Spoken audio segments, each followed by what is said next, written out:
Այսօր կպատրաստեմ գազավորված սուրճ, այո, լցնում ենք հանքային ջուր, վրան ավելացնում ենք ցանկացած տեսակի լուծվող սուրճ, հեծող սառույց, ուղղակի իդեալական համադրություն։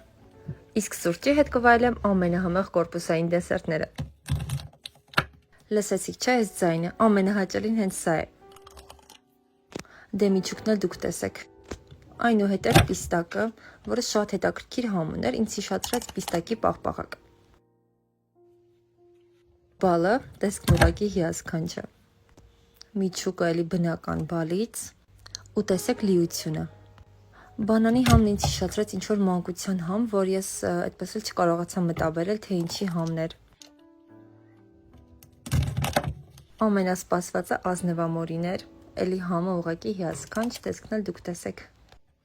Կիտրոնը փոքրիկ, բայց եւ միաժամանակ շատ հագեցնող։ Վերջում հապալասը, որն իմ ամենասիրելին դարձավ, ներսում իսկական հապալաս է։ Դե ինչ, պատվիրեք եւ փորձեք։